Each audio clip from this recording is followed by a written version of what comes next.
Please, if you're listening, pay very close attention to what you're about to hear because it's important and I want to demonstrate something to you.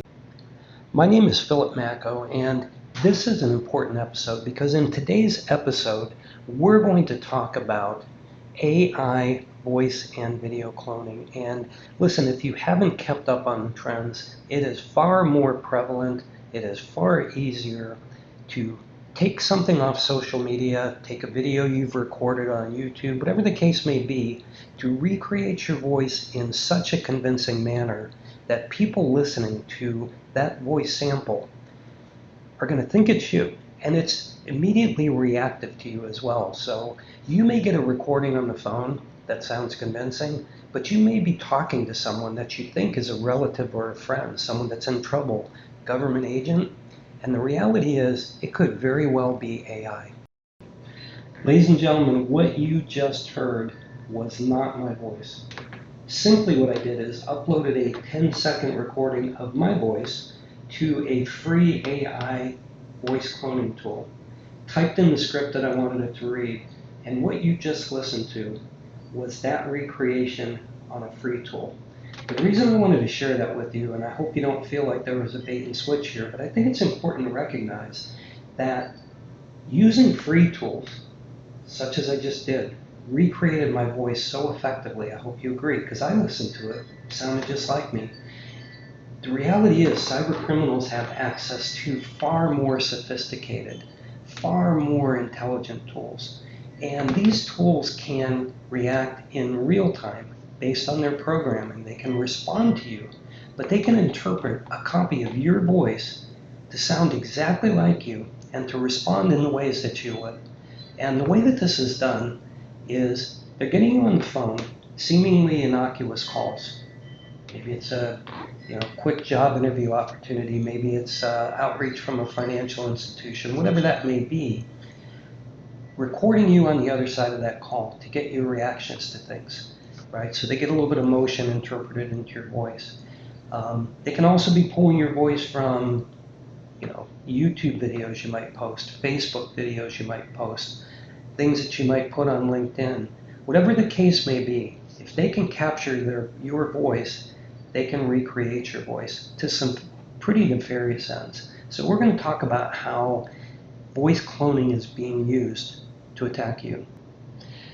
We've all been on those annoying calls, right, where we're calling our cellular provider, we're calling our bank, we're calling technology provider, and we get lost in this sea of, for this, press 1, and for this, press 2. When we finally get to an agent, we expect that agent to be able to solve our problems, but as I'm sure all of you have experienced, that isn't always the case, right? So call centers are now using iterative AI technologies to up the knowledge base for their call centers, specifically, and also BPO, business process outsourcing organizations who take on the roles of these call centers, up their knowledge base by creating this almost Wikipedia source where it listens to what someone says on the phone and then it gives them the responses to answer. But guess what? The same technology, once that agent has uploaded their voice, can now recreate their voice as if they themselves are answering that question. They can monitor, as can their manager monitor, that call, and whenever that agent needs to jump in and give a live response, all they have to do is click a button, and in real time with no delay, that agent's back on the phone, which enables them to handle many more calls and handle those calls much more efficiently. That is the technology that cyber criminals are using to employ their tactics against you. Although there are many different ways these scammers are using these tools, I want to talk about the three most prominent. This is going to take your breath away, did mine.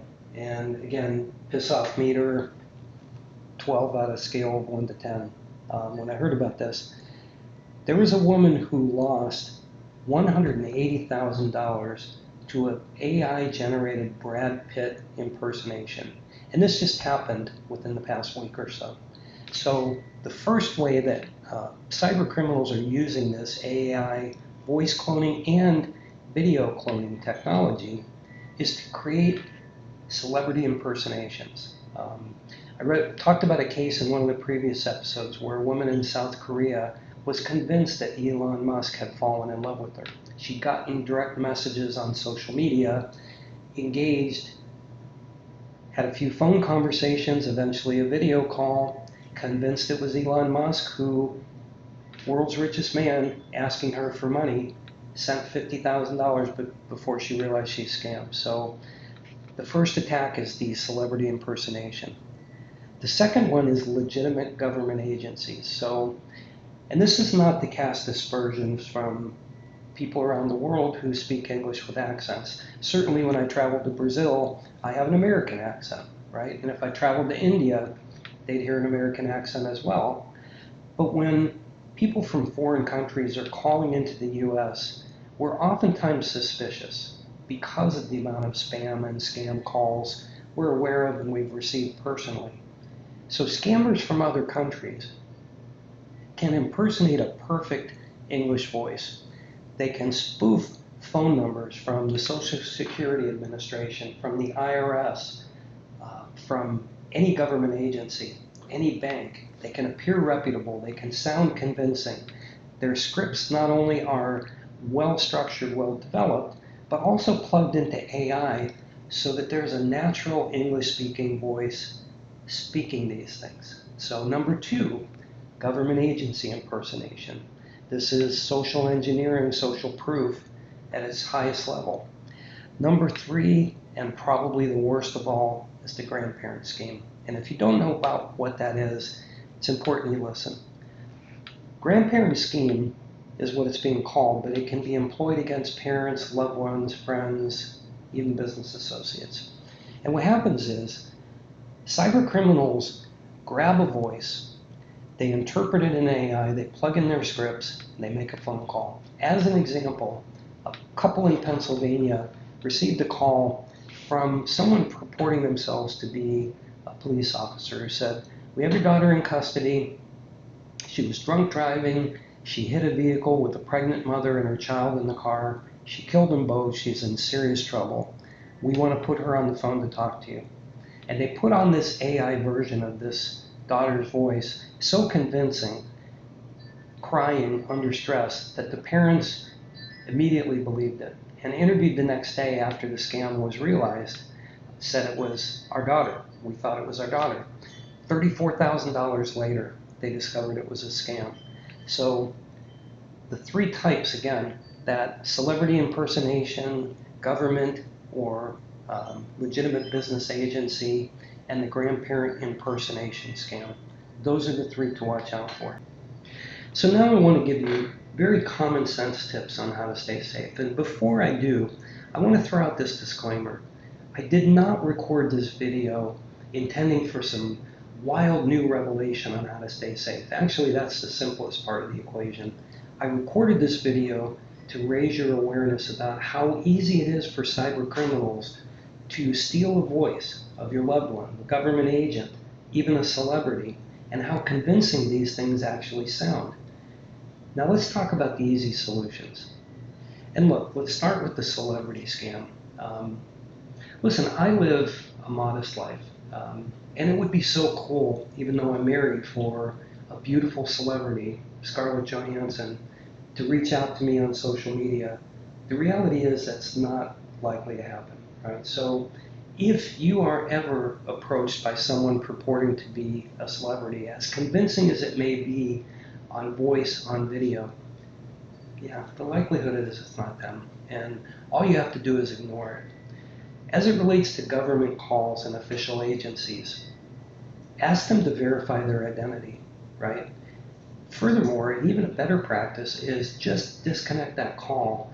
Go to their public-facing website, find their public-facing number, and call them yourself.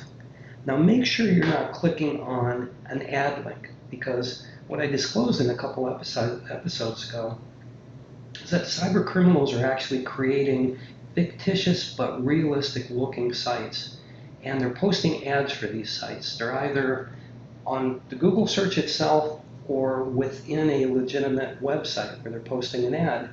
And you, if you're not paying attention, could click on that ad and call that phone number, then it's not going to lead you to the official government agency. So go to their official site, find their phone number, call them, ask them if they're trying to reach you, and chances are good they're not. Finally, as it relates to that nefarious grandfather or grandparent scam, here's an easy solution. Offline, talk to your family, talk to your loved ones, talk to your friends, and establish a code. Whatever that code may be, potato, onion head, whatever that code may be, tell them if they're ever in trouble and they call you for help, that you're going to ask them that code. And as long as you don't post that code publicly, then that is a surefire way when you get one of these calls, if in fact you do, to say, okay, listen, honey, I know you're in trouble. I want to help you. Please tell me the code we talked about. And boy, if they can't remember it, there's your cue, right? So again, listen, I hope you got something from this episode. I hope you saw how easy it is, how convincing it is, even with free tools to recreate a person's voice. I hope you'll be aware of this should you get some of those outreaches, and I hope you'll employ these easy tricks and tips to stay safe. My name is Philip Macko. I'm a 5-time published author, host of the Muddy Waters YouTube and podcast series. Thank you so much for tuning in. I hope you'll click the thumbs up. I hope you'll subscribe, and I hope you'll join me in future episodes. Have a great day.